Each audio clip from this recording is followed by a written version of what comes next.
Hello everyone, and thanks for tuning into the Financial Investor channel. My name is Brent, and today we're going to be doing stocks with X dividends next week. So every Monday going forward, we're going to release a video covering stocks that have X dividends next week that meet our financial metrics. They all have PE ratios under 25. The S&P 500 here has a 24.44 PE ratio. These stocks are all going to have dividend yields over 1.5. This shows the S&P 500 yield at 1.81. We round down to 1.5. That way we can include some of those growth dividend stocks such as Apple, Starbucks, Nvidia, Activision Blizzard, and so on. We then, from that point, look at these companies if they have rising revenue, rising net income, rising free cash flow over the last 10 years and 5 years.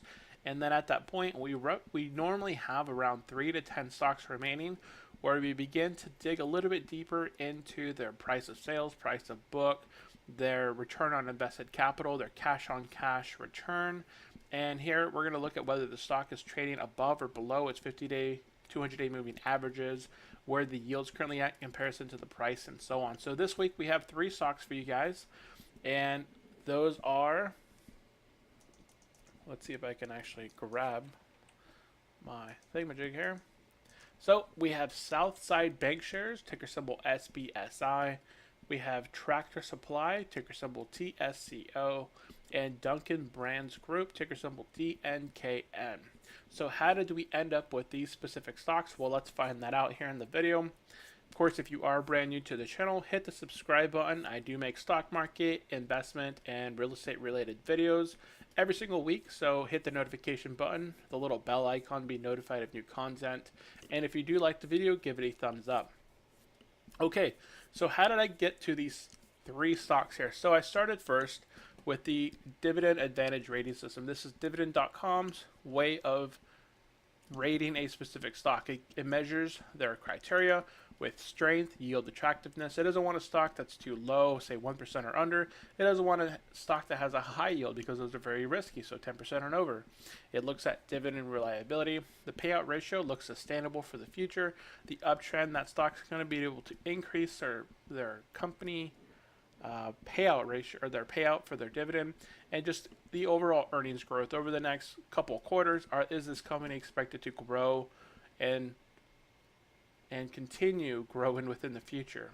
And then it gives it a rating 4.6 to 5, 3.6 to 4.5 is highly recommended. So we have the highly recommended 4.6 to 5 and recommended 3.6 to 4.5. So for my screening process, I only use 3.6 and higher.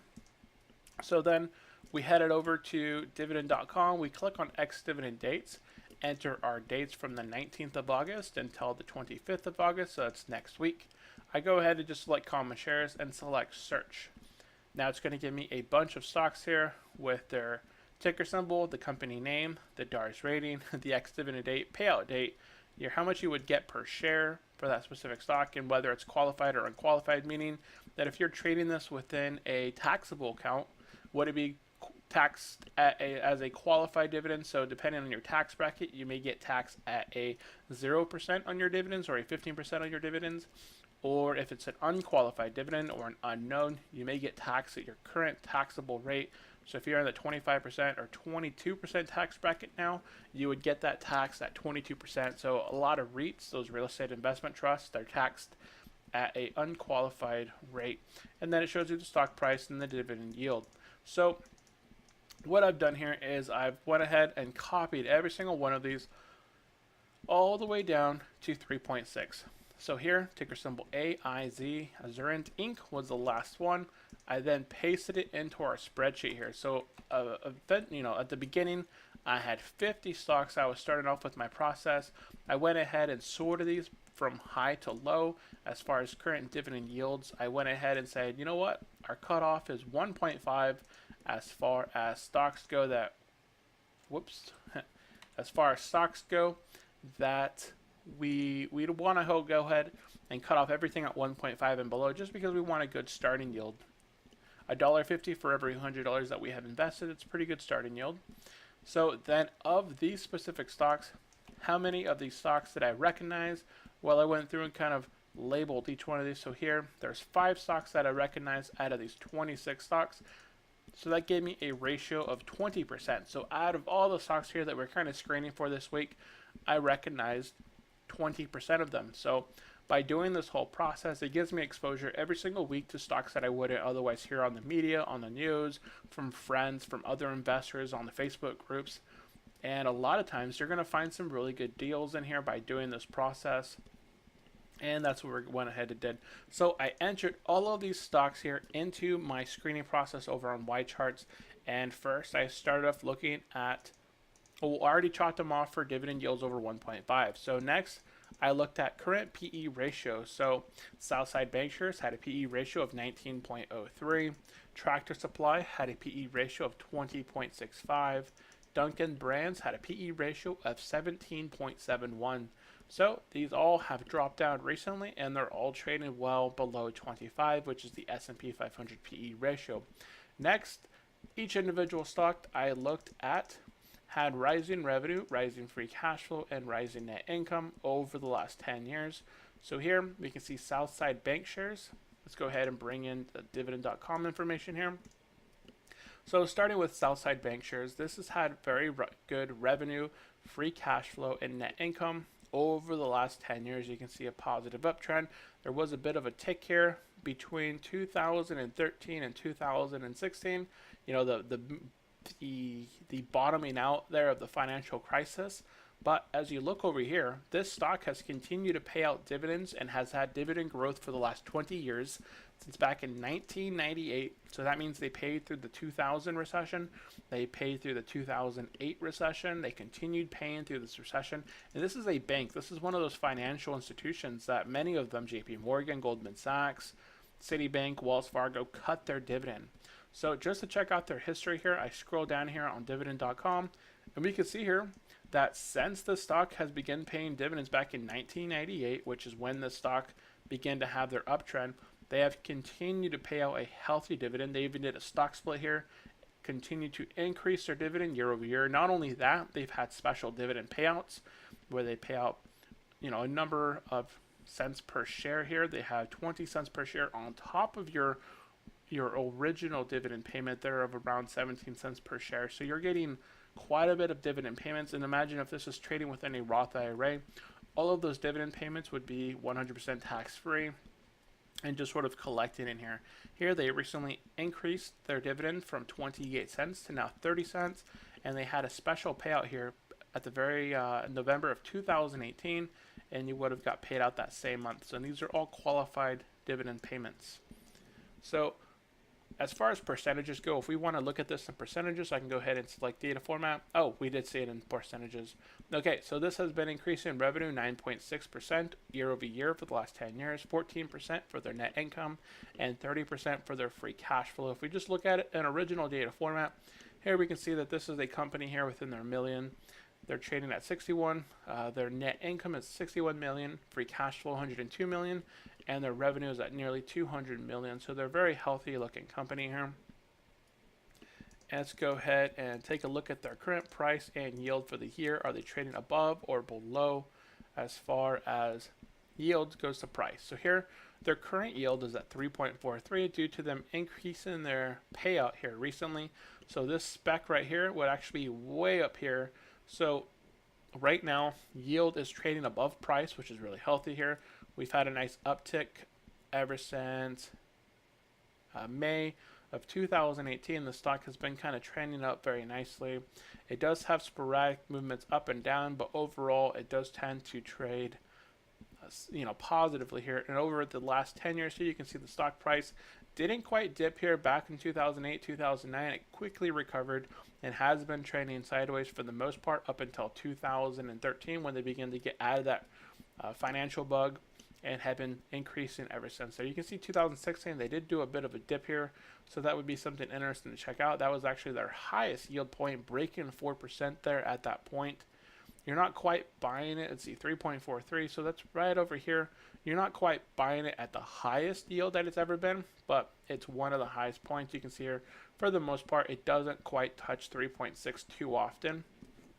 Okay, so yield currently for the year is trading above the price.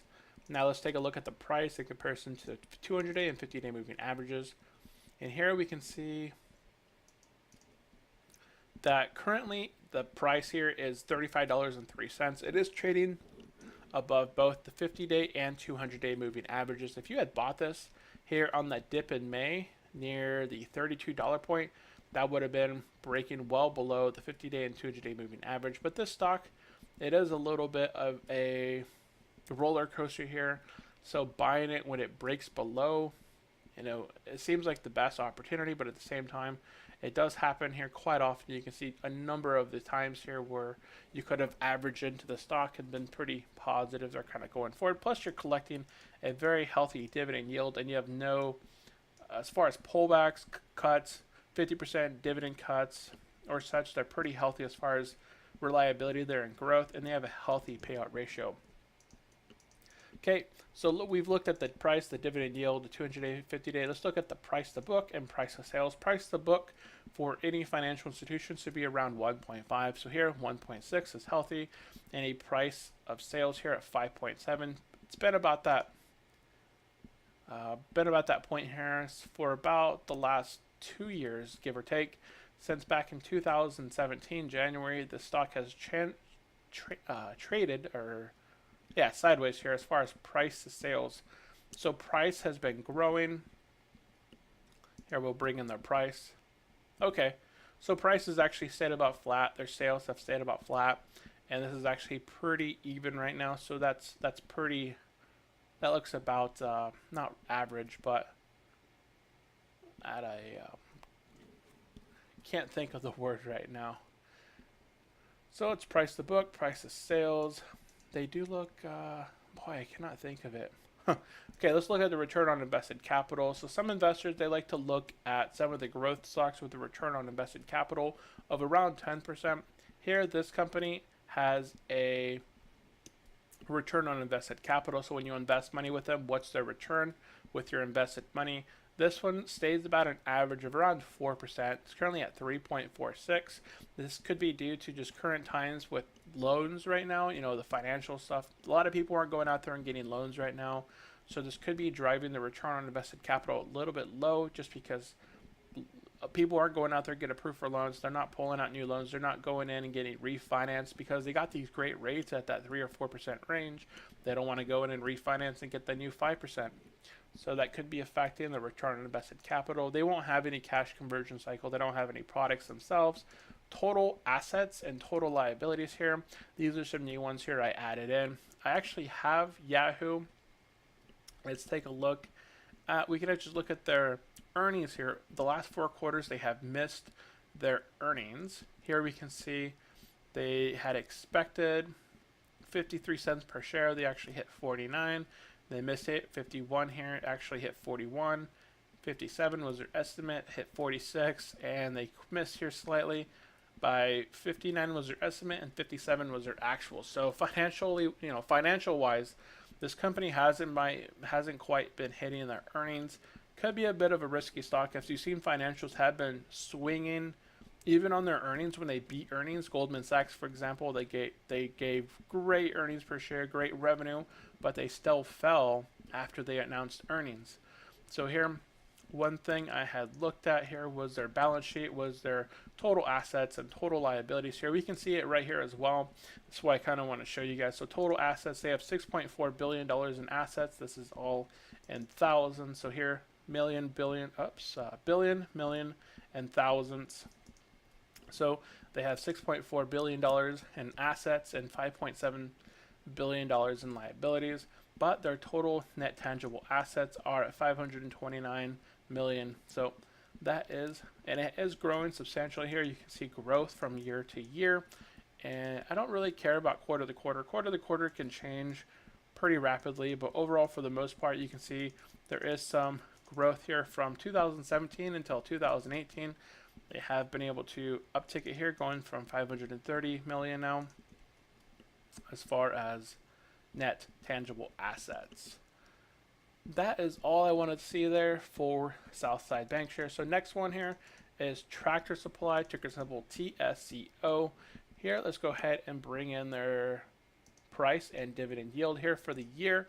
they are currently trading well above their current yield. So their current yield is at 1.54. This one says 1.41, but they just increased their dividend from 27 cents to 31 cents. That's a pretty nice little hike right there, especially when they're priced right around $80. This is a specialty retail or other, of course. You can see Tractor Supply, so they sell tractor items. This has had dividend growth for the last 7 years. Has a starting yield of around 1.54. Not quite the highest, but you can see their payout ratio is around 30% or less, meaning that they can continue to pay out dividends if they ever have a pullback. Let's take a look at their history here. 2011. We take a look right back here. So what had happened is they started paying these dividends here. They did a stock split. So they were paying out 4 cents per share. They did a stock split, gave you basically doubled your dividend income. They did cut their dividend just for a second there, just to kind of see if they could continue to maintain that dividend. They said, hey, we can maintain it. They bumped it back up to 4 cents, bumped it to 6, bumped it to 10, and did another stock split here. So here, did a stock split here mid-year, doubled your dividend payment again, continue to pay out that dividend, and have been increasing it ever since. So here, no history as far as if they cut their dividend or pull back their dividend or freeze their dividend. We can just see that they have a healthy payout ratio. So this one shouldn't be in any sort of concerns as far as cutting or freezing their dividend as far as recession periods go. So, but it is currently priced high. Here we can see the last time they hit that $80 point, they did fall back from $80 all the way back down to about $60. So this one, as far as buying opportunity goes, I would wait this one out, maybe to pull back down to a healthy $65, possibly, if it, it looks like it could happen here. Let's take a look at its price and 200-day and 50-day moving average here. We can see here that the price has broken below both the 50-day and 200-day moving average here. Around April would have been the best opportunity to invest. You would have locked in a yield of around 1.85. That would have been a high starting yield, but it does look like, as far as history goes, back in 2018, this stock would have been extremely cheap. Let's just take a look at that 3-year period. If you had bought this stock in June of 2017, around $45, $50, you would have got a starting yield of around 2%, and you would have been, this would have been a risky buy right there. I mean, it's been coming down from its highs of 2016, going in 2017, it had gone nowhere else but down, so that would have been a risky buy right there. But that's what investors look for. They look for these stocks that have good financials, rising revenue, rising net income, free cash flow. They buy them on these dips, and they just rake in the dividends, that yield. They reap in the financial or capital gains as well. So interesting stock there as far as opportunities go. Now let's take a quick look here at their price to book, price to sales. These we'd have to compare with other companies in that same sector, comparables. Price to book is currently trading at 6.8. This does seem a little bit high. And price to sales seems actually pretty on it, 1.3. So they're not quite trading as far as a 1-for-1 value, but very close. So overall, this one seems a pretty good value buying opportunity. As far as that metric goes, you got to look at all the metrics here. Now, looking at the return on invested capital, this one has sat well above that 10% range for the past 10 years plus, currently at a 25.21% return on your invested capital. So when you invest money with this company, they're able to turn that very quickly into a return of roughly 25%. And it has been coming down slightly here, but you can see here, beginning of 2018, looks like they're picking it back up. So it didn't quite break that 20%. So it does look like a very healthy company there. Their cash conversion cycle, how many days does it take them from creating these products in order to turn those products into some sort of cash flow? It takes them about 60 days, and this seems pretty normal here. So for the last 10 years, this number hasn't really changed that often. You can see here that they have periods, probably during the summertime, where their numbers are they're low because they're just pumping out equipment because people need it, and then during the fall time, maybe it cuts back slightly. Maybe people don't need their products as often, so that does go up slightly here in mid-year. So could be very seasonal there. Total assets and total liabilities. Very nice looking numbers here. Let's go ahead and bring in their financial here, their balance sheet. Here we can see their balance sheet. Total current assets 1.6 total, yeah, 1.6 billion, thousand million billion. Yep, 1.6 billion. Has been growing very steady here. Steadily, blah. I can't talk right now. I don't know what's wrong with me. I've got to drink some water, but I will do that here in just a minute. Total assets 2.8 billion.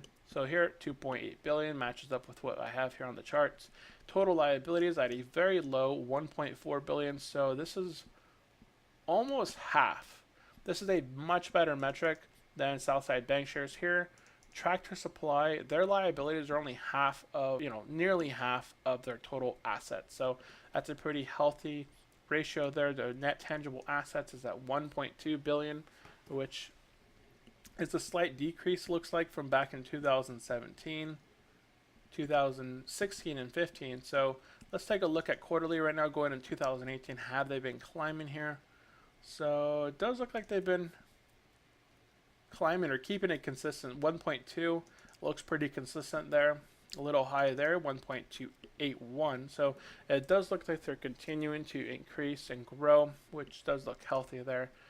And that is Tractor Supply. And on to the last company here, which is ticker symbol DNKN. This is Dunkin' Brands. They are your restaurant. They sell coffee, donuts, and other items. Take a look at their price and dividend yield here for the year. I always like to start off with that. We can show that they are priced very high right now in comparison to their average here. Their average would be right around $65, I would say, is about their average for, maybe a little bit, when looking at this one chart, you can just kind of get the medium level. 70s are high, 50 is their low. Right in the middle would be 60. So I would say this one come back down maybe into the 60-65 range, depending on how their earnings go. They have a dividend yield around 1.94, so this is actually showing correct data. 1.9, 1.94. They pay out $1.39 per share each year, paid quarterly. We didn't really cover that in these other ones. We'll do a recap here in just a minute. But as far as price to yield, it is very high right now. Let's take a look at price in comparison to its 250-day moving average. You can see that Dunkin' Brands doesn't quite break the 200-day moving average very often. You can see here back in August range of 2017, it did break below the 250-day moving average. You would have got a yield there of around 2.5%. So right now, 1.94 here, 2.5% starting yield. That would have been a very nice starting yield. And they also have a history of increasing their dividends for the past 5 years since 2013. Looking at their history very quickly, we can see again, they just recently started paying out dividends back in 2013. So not a lot of history as far as whether they will pull back, continue to pay out dividends.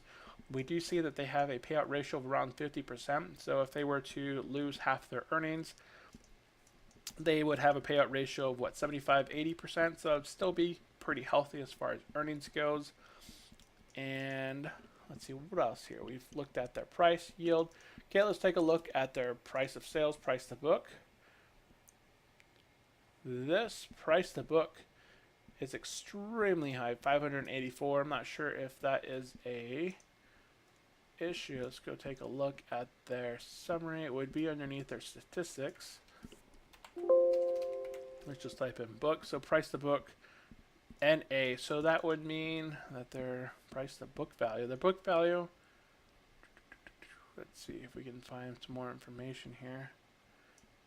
Negative 9.87. So here with their, let's take a look at their financials. So their financials may be here in the negative. Yeah, so they're in the negative. Their net tangible assets are negative right now. So it's very risky as far as, this stock has been climbing, which is really surprising here. This stock has gone nowhere else but up as of April, trading from a $60 stock now at $70. But their balance sheet looks terrible. I mean, they're in debt here. Take a look at their quarterly earnings or their quarterly reports, and they're kind of bleeding out here. Total assets 3.2. Let's bring in our assets and liabilities. Okay, so their total assets are at 3.9 billion. Their total liabilities are also 3.9 billion. So right now, actually, total liabilities here is showing 4.1 billion. So their liabilities are actually much higher than their assets. So this one, I could see this one coming down pretty hard. If you were an investor of this one, this would be one I would be worried if they miss their earnings. Something had a bit of a kickback. I could see this one dropping very quickly. Interesting there. Let me know in the comment section what you guys think. Would you guys invest in Dunkin' Brands? So let's take a look at the return on invested capital. Here's a 14.95% return on your invested capital. Their cash conversion cycle, they don't have one, which is interesting because they're not able to really turn any sort of profit from they're not able to turn any sort of products into profit. All their money goes gone into the wind because they have much more liabilities than they have money coming in. And let's see here, let's bring back their information. And I think that's all we want to cover there. So quick recap, I think as far as all of these stocks go that we covered today, I believe Southside Bancshares is a very nice looking stock right here. It is trading with a yield above the current price. So you're getting a very good starting yield of 3.43. It's not quite below its 200-day, 50-day moving averages, but it is at a good starting price. It's about even, just slightly over. I wouldn't see too much of a pullback. As you can see here, the history of the stock for the last 3 or so years, since back in 2017, it's gone nowhere but sideways. I think this one's kind of deciding, hey, where are financials going to go? Are they going to go positive? Are we going to go negative? We just saw that thing go on with Turkey where inflation rose to 18%. They can't keep up with the debt that they have to pay back, and now that's affecting the central banks, and all the central banks are connected. So we'll see if they freeze credit and what they do here in the future. Kind of interesting, but overall, I think they are a good-looking company. Next, or maybe in the same place, would be Tractor Supply. They had their history as far as price. July 2017, that would have been the optimal time to have bought this stock, and you would have got the full recovery there. This one could be kind of risky still as far as where it will really head.